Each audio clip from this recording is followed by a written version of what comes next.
George Clooney and Brad Pitt's new movie, Wolves, is on Apple TV Plus September 27th. That's where I want you to be now. So if you want to see George Clooney and Brad Pitt, go to Apple TV Plus. You got to start the story there. Or if you want to see Brad Pitt and George Clooney, go to Apple TV Plus. I am enjoying the show. And if you want to see their new movie, Wolves, You can't do it, I'm going to help you out. I can do it, so do it. definitely go to Apple TV Plus. Admit it is cool. Okay, fine, it was very cool. Wolves, streaming September 27th on Apple TV Plus. Rated R. This episode is brought to you by Microsoft Azure. Turn your ideas into reality with an Azure free account. Get everything you need to develop apps across cloud and hybrid environments, scale workloads, create cloud-connected mobile experiences, and so much more. Discover what you can create with popular services free for 12 months. Learn more at azure.com. That's AZURE.com. And sign up for a free account to start building in the cloud today. Thanks for choosing this free Anfield Index podcast. If you'd prefer to listen to this or any of our other shows without adverts, then now's the time to check out Anfield Index Pro. With AI Pro, you can supercharge your entire listening experience. You'll not only get all of our podcasts without the ads, but you'll have them far faster with our Quick Publish feature available exclusively for subscribers. AI Pro also puts you in the heart of our sound studio, with an option to listen to many of our shows live and interact with the podcasters in real time as the shows are recording. Upgrading couldn't be easier. AI Pro is available on all popular podcast platforms. Just head on over to AnfieldIndexPro.com and get started today. Hello and welcome to the Daily Red, your lunchtime catch-up on all things Liverpool FC on a Monday after Liverpool shit the bed at home to Nottingham Forest, a 1-0 defeat at home to a team that finished in the bottom 5 in each of the last 2 seasons. Now, Forest are a better team than many give them credit for, but at the same time, that's not a game that we should be dropping points in, let alone losing. Something didn't seem right with Liverpool from the off in that game, and we had an awful lot of poor performances. I think if you were being honest, Alisson and Virgil were the only two that actually played very well. Ibu was decent. I thought Trent was decent up until he got moved into midfield, which was just a bizarre decision by Arne Slot. The rest ranged between crap and abysmal. There's a lot of dishonesty going on with appraisals of certain players. So, without question, Dominic Szoboszlai had an absolute shocker of a game. Okay, nobody would question anybody who said that was an atrocious display by Szoboszlai. However, you get people going on social media and then calling him shit, not in that game, in general, going on about what a bad signing he's been. In our first 3 games this season, Ipswich, Brentford, and United, he was outstanding. Absolutely outstanding in those 3 games. He was our best midfielder across those 3 games. And yet he has 1 bad game and the knives come out for him. Last season, he was outstanding from August all the way through until he got injured. And then he was never quite right when he came back. But this idea that he's been crap since we signed him, it's just a lie. This idea that he's a shit footballer is just a lie. It's an easily disprovable lie. He's had far more good games than bad games for us. And remember as well, in the back half of last year, he was in and out of the team because Jurgen had that weird insistence on forcing Harvey Elliott into a role he wasn't ready for. And maybe will never be ready for. So Szoboszlai couldn't find any rhythm. Let's also remember that the Szoboszlai we signed was an attacking midfielder who'd played a lot of his football in wider areas and whose primary attributes involved his actions in the final third. He was a production machine. Goals and assists, chance creation. And yet, what we've used him for is basically a very high-level water carrier to do a lot of the running and the dog work for other midfielders. So last year, he was playing in there with McAllister and Endo, McAllister and Jones. And while Alexis does work very hard, he's not the most dynamic player in the world. So Dom was having to do a lot of dog work to help out behind himself. This season, he's been playing with Gravenberch and Alexis. And again, he's having to do a lot of dog work. We saw it particularly in the Brentford game, where he was on multiple occasions having to chase back 40, 50 yards to hold opposition attacks because the two that started in midfield were incapable of doing so. The two that started in midfield with him in this game were also very poor. Alexis clearly not fit, clearly shouldn't have been on the pitch. Very much looking like a lad in need of some sort of rest, in need of some sort of recuperation. And Gravenberch, who offered little to nothing on the ball and failed to do his job to a decent level off the ball. Now, were they better than Gravenberch or than Szoboszlai? Yes, they were. They were better than Szoboszlai on the day. But that doesn't mean they were good. They were just less shit than him. And again, you have the dishonesty of people trying to say, oh, well, Gravenberch played really well. No, he didn't. What did he do in the game that was good? He carried the ball well a couple of times. Did he pass the ball well? No. He did the same crap he did against Brentford when he kept giving it backwards and sideways.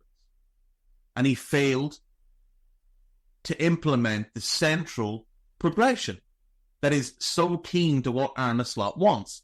So he did not do his job well on the ball, and he did not do it well off the ball.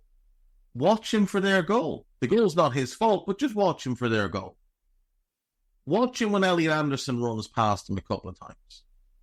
Watch him fail to track runners on multiple occasions. He didn't play well. And that's fine. He played well in the previous 3 games. He was outstanding at Old Trafford. He had a good second half against Ipswich. And he had one good half against Brentford and one okay half. But his passing was poor against Brentford. But this idea that Slot has somehow fixed him and improved him massively and Szoboszlai is shit is just bizarre, because only one of them was terrible last season, and it wasn't Szoboszlai. And Szoboszlai had been every bit as good, if not better, through the first 3 games of this season. He was worse on Saturday. But that's it. He was worse on Saturday. He had a shit game. It happens. You know who else had a shit game? Mo Salah. Mo Salah had maybe his worst game for Liverpool. He was dreadful from start to finish. You know who else was shit? Andy Robertson. Absolutely toxically bad. Every bit as bad as Szoboszlai. Diogo Jota wasn't good. Luis Diaz wasn't good. Trent came into midfield when Arne made some bizarre substitutions, and he wasn't good. None of the subs that came off the bench were good. Darwin didn't play well. Curtis didn't play well. Cody didn't play well. Costas didn't play well. Conor Bradley was pretty terrible and at fault for their goal. But yet, Szoboszlai apparently is the problem. We lost because of him, allegedly. If people want to engage in these dishonest debates. In the same way that I've seen this morning, Darwin Núñez, his career at Liverpool's over because he's on the bench. The same person that said that said 12 months ago that his career at Liverpool was over because he was on the bench at that time, and then he came into the team and was very good for 5 months. The same person said in the summer that Núñez was going to be better under Slot than under Klopp because Klopp was washed. But now, because it gets cheap likes, it's an easy argument to make, isn't it? Like, it is an easy argument to make. You can make a very easy argument that Darwin's career at Liverpool is on life support, that this is probably his last season at the club. You know, we know that the analytics department liked him when he was at Almeria, wouldn't have paid the money for him coming from Benfica, but were overruled by Jurgen Klopp. But yet, why is it that we can't look at the manager who's come in, who's got a track record of improving attacking players, and suggest that he might just improve Darwin? Because I think he will. And the thing with Darwin is, he's entirely a confidence player. But last season we saw him take major strides in all areas of his game except for one. Now that one is finishing, which is rather important for a striker. But don't we think that this manager might just be able to get him in the right frame of mind and working to improve his finishing? Don't we think that's possible? If he can make Ryan Gravenberch look like a competent midfielder, if he can make Luis Diaz look as good as he's been now, not in this game, but in the 3 previous games, if he can improve other players, why can't he improve Darwin? And people will say, oh, well, there was an article that came out just after he signed that said that the coaching staff couldn't believe how low his footballing IQ was. That article was dismissed. That article was dismissed by Jurgen Klopp, who said it wasn't true. So, you know, maybe point to something that's got a bit more substance to it. Marcelo Bielsa seems to think quite a bit of him. He's talked quite highly of him. He knows what footballers are. He knows a good footballer when he sees one. Jurgen insisted on buying him. Are we saying now that Jurgen doesn't know what he's doing? Was he the right striker to buy at the time? No, maybe not. Maybe not. But the idea that he's been some sort of bust is just bizarre. I mean, you look at the numbers he put up last season. You look at how important he was to our form up until things started to fall apart for us. He's another one that got hurt, came back and wasn't quite as good. And then did tail off quite badly at the end of the season, it should be pointed out. But this notion that he's not a player that Arne Slot can improve, not a player that Arne Slot can get more out of, is just weird. Like, you were right when you said in the summer that Slot can get more out of him than Klopp did. You were probably, well, you might have been right to say Klopp was washed. That might be true. Like, there's no provable way to suggest otherwise, one way or another, because he's probably not going to manage a club team again. So we don't know whether Klopp was washed or not. Jurgen felt he was washed, which is why he walked away. But you were right when you said that, but that obviously didn't get the likes and the clicks that you want. So now you have to say something else, because that's what it's all about. The whole thing with social media has just become so toxic, where you've got all these accounts that have like 60, 70, 80,000 followers and more in many cases. And their entire brand is just built on bullshit. It's built on you having these lads who are well into the mid-20s at this point, just tweeting like children. Like, everything has to be immediate. Everything has to be now. And if it's not, then it's just crap. It's a disaster. It's just very, very strange.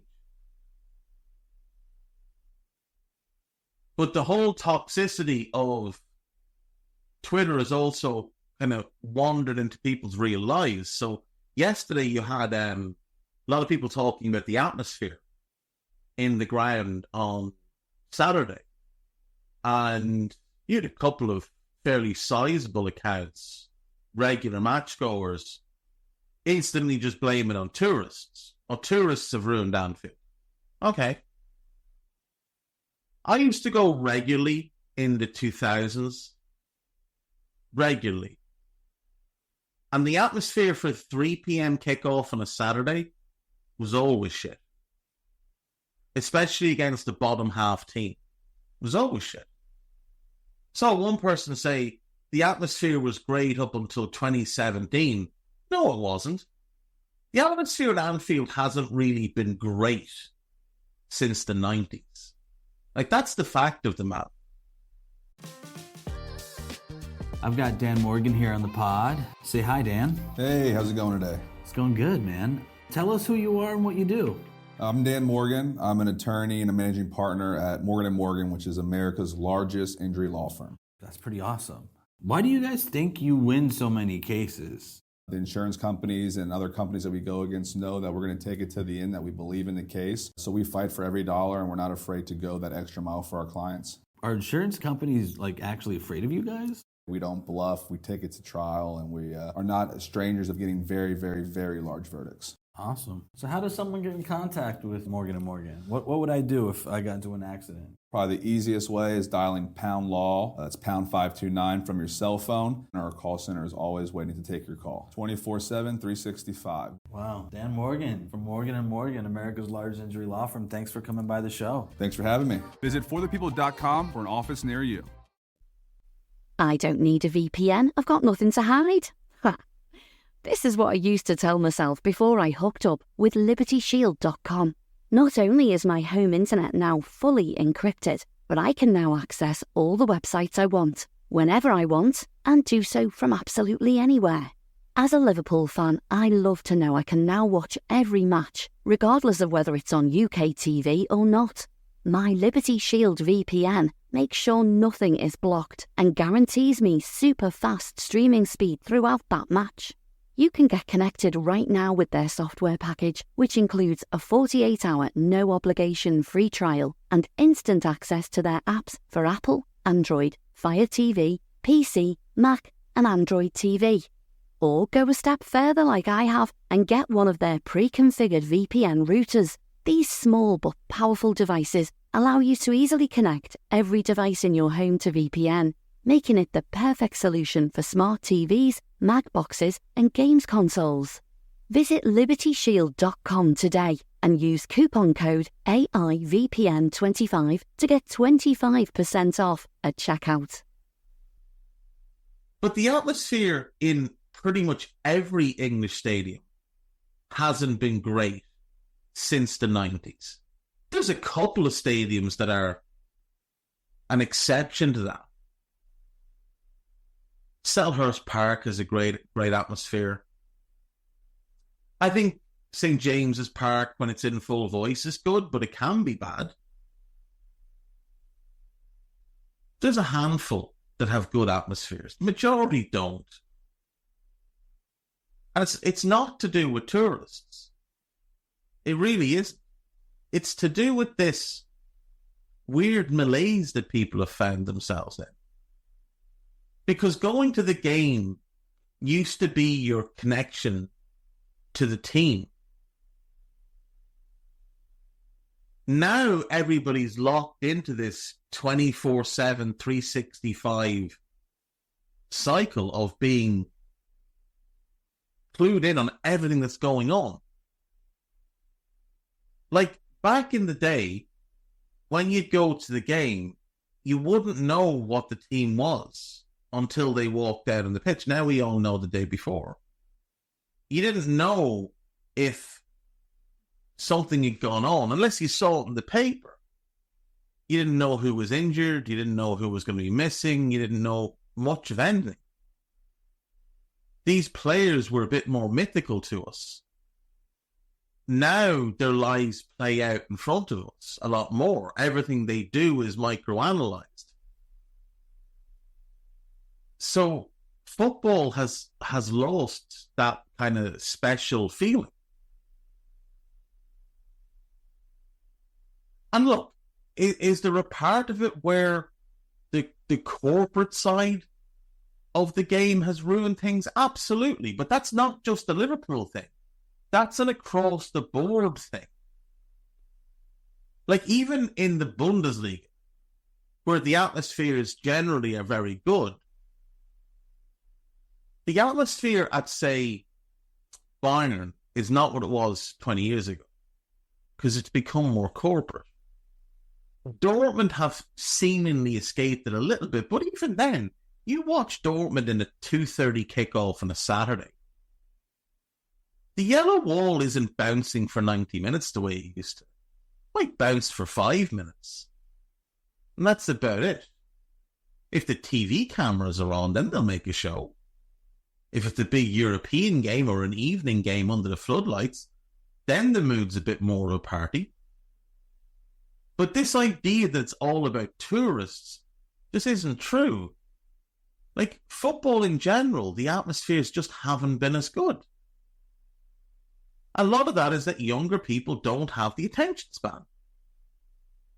Like, how many times have you seen people post pictures on social media of someone else being on their phone? And these people think they've done something by taking out their phone to whinge about someone being on their phone. If someone wants to be on their phone, leave them at it. Put your phone away and get your head back in the game. And let's be clear, it's not just tourists who affect the atmosphere in negative ways. It really isn't. There's a bunch of old fellas that have been sitting in the main stand since the fucking 70s who just don't want to sing anymore. And that's their right. They sang all the way through the 70s, 80s and 90s. They don't want to sing anymore. Does that mean they should have to give up their season ticket, as I saw someone suggest yesterday? That if you've been going for so long, you should have to give up your ticket? Does it fuck? What a wildly inappropriate thing to suggest that these older fans, who are the lifeblood of the club, they're the ones that help build the club, they're the reason we're not Everton, that these men and women should have to give up their tickets because they don't make enough noise. I spoke to somebody yesterday who sits in the Kenny, down near the Cop, in the lower Kenny, down near the Cop out. And he used to sit on the Cop. His spot was on the Cop for 20 years. And then his son, who'd been on the waiting list for 2 decades, finally got a season ticket in the lower Kenny, and they swapped. Because he thought his son, being younger, would be better for helping build the atmosphere. And he said that when he sits on the Cop, he can hear singing from pockets of the Cop. There are certain blocks on the Cop that are really good trying to get things going. But there's other pockets where people are just sitting there watching the game or on their phone. And they're not tourists. They're local lads. Or they're season ticket holders who go every week that travel from wherever. So it's not one group in particular. It's never been one group in particular. Ever. Now, there are certain things they could do. They could create a new boys' pen for under 18 young lads and young ones from the local area who could go in and make some noise and build a bit of atmosphere. But what's the bet? There'd be people sitting in the vicinity who tell them to shut up. Who tell them to shut up when they started trying to sing. Because going back to the mid-2000s, I remember standing on the Cop and people around you'd start singing. And next thing, other people would be turning around telling them to shut up. That's 20 years ago. The same in the main stand, the same in the Annie Road. The same in what was then the Centenary.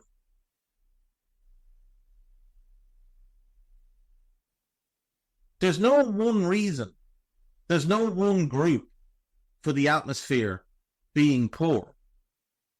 But it is undeniable that the atmosphere for 3 p.m. kickoff on a Saturday against a lower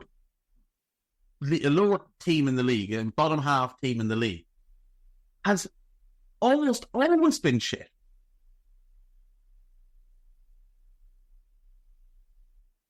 I remember going to watch us beat Bolton, I think 5-1, 5-2 maybe, in the 90s. The 3 p.m. kickoff of the Saturday. I think Fowler got 4. Definitely got 3. I think he got 4. And the atmosphere was shit. And the atmosphere was absolutely awful. Because no one was up for it. Because that's just a game we should win. Like, in those type of games, right? In those type of games, the crowd draws from the team. So when the team is poor, the crowd is poor. If the team plays really well, the crowd will get into it and there'll be a bit of fun. In the bigger games, it's the other way around. The team draws from the crowd because the crowd come up for it. United are in town, City are in town. It's a Champions League night against a big team. The crowd are up for that. The crowd are buzzing for that. They've built themselves up. They walk in and it starts straight away. And next thing, the ground is hopping. And when the players walk out, they draw from that, right? But in the smaller games, against smaller teams, it's very much the other way around. And the crowd takes their cue from the team. And it's always been that way. But it's not just the Liverpool thing. Like, it's not just the Liverpool thing. It's everywhere. And I saw someone say, I don't watch football other than our games, which I always find weird, right? I really do find that weird. So are you a football fan or are you not a football fan? Because I can't wrap my head around the idea that you would only watch one team play. Like, I know a number of people that go regularly to games, not Liverpool games, but they support somebody else that plays up the road in Manchester, and they regularly go to United games, not because they like football, but because their mates like football, and their mates all go, and they go because they want to fit in. Now, I know that there are Liverpool fans who are like that as well. I know there's a whole bunch of Liverpool fans that aren't really football fans, but they like the identity of being a Liverpool fan, of being a match-going fan. But they don't really care about what actually happens. It's more about that banter with your mates, and that's fine. Like, I'm not criticizing them for doing that. But I always do find it weird when people say, oh, I don't watch any of the football, I only watch us. But anyway, so he said, I don't watch any of the football, I only watch us. But I think our atmosphere is the worst in the league. How the fuck do you know? How do you know? You don't watch other teams play. How do you know what their atmosphere is? So you only watch us play against them. Again, think back to what I said about for big teams, right? That applies to everybody. And every time we play a team, we are the big team. If it's United or Arsenal, who are also big teams in their own right, it's a big rivalry game, yeah? If it's Forest, if it's whoever, Fulham, Brentford, Brighton, when Liverpool come to town, that's one of the big teams coming to town.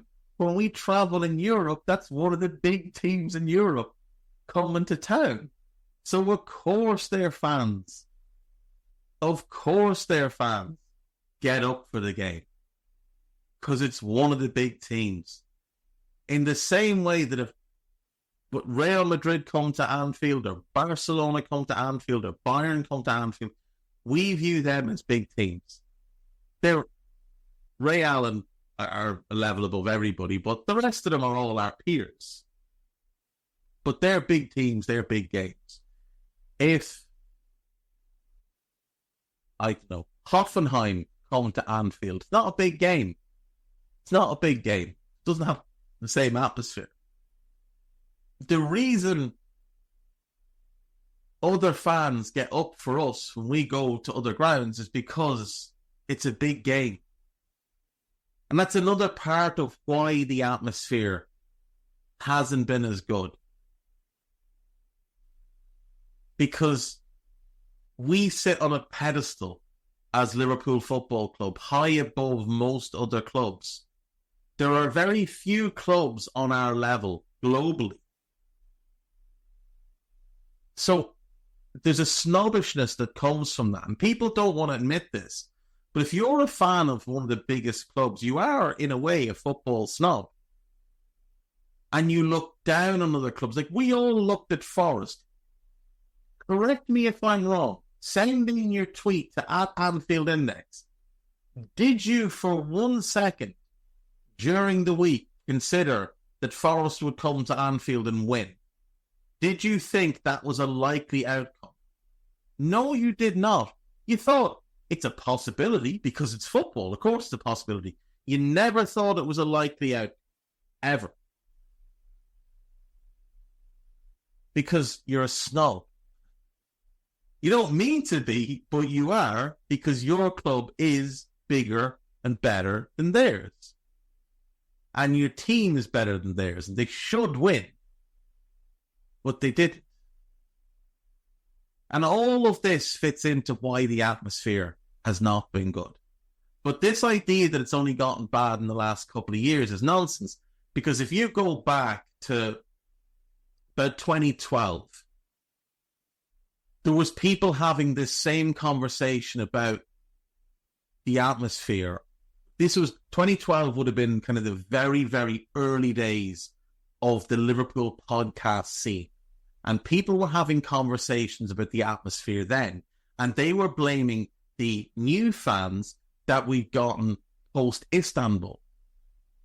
And you have people now that will blame new fans post-2019 Champions League.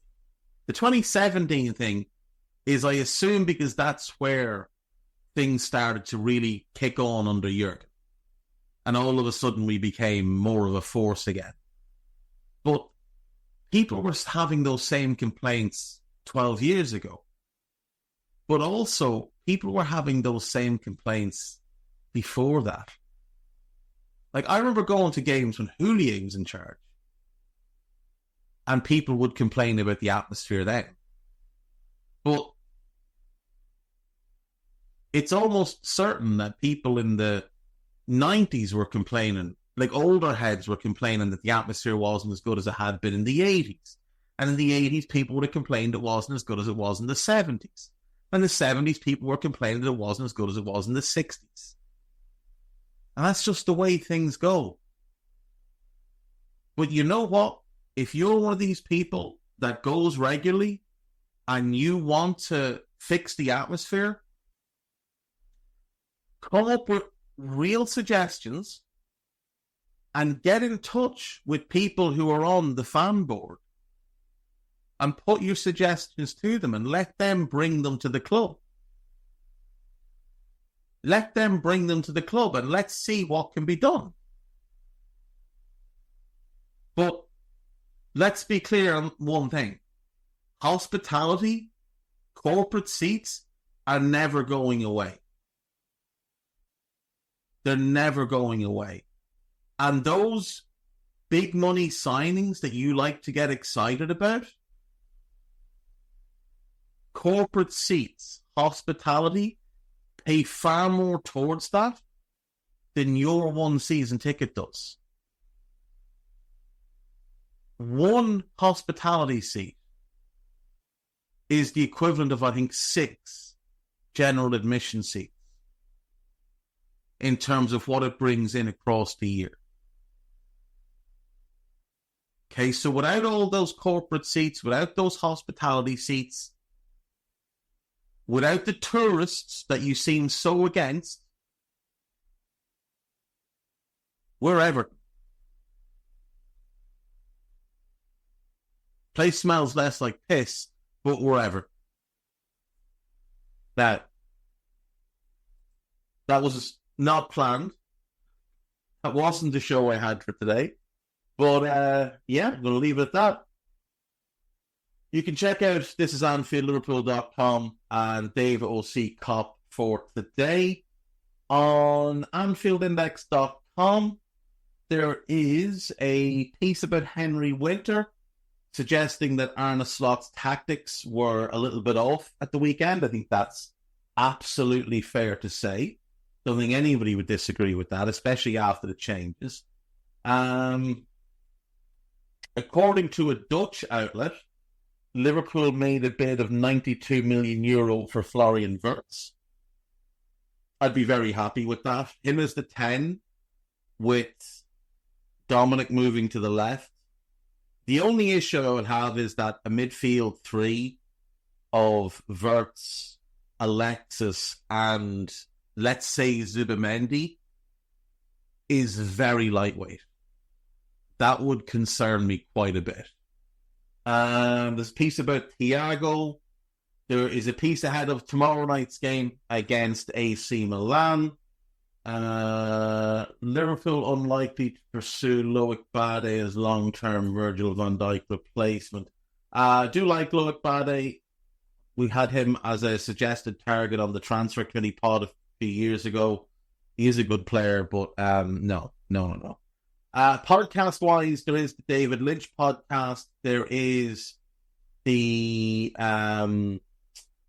Pro Plus with Nina and Ben that goes out on EPL Index and also Anfield Index, and they talk about all the games from game week 4. They do it every week after the big game on a Sunday.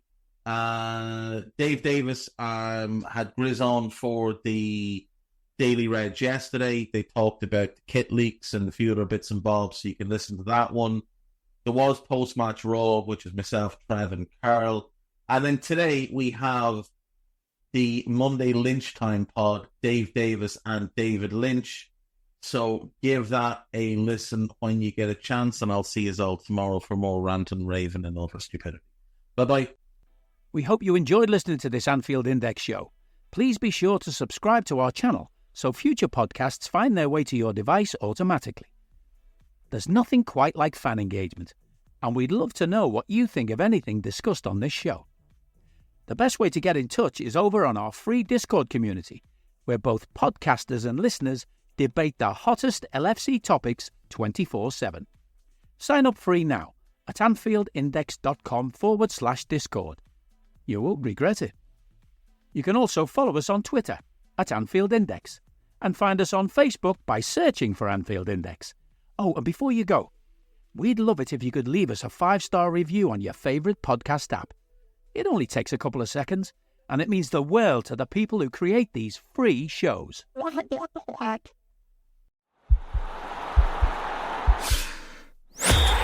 podcast is part of the Sports Social Podcast Network.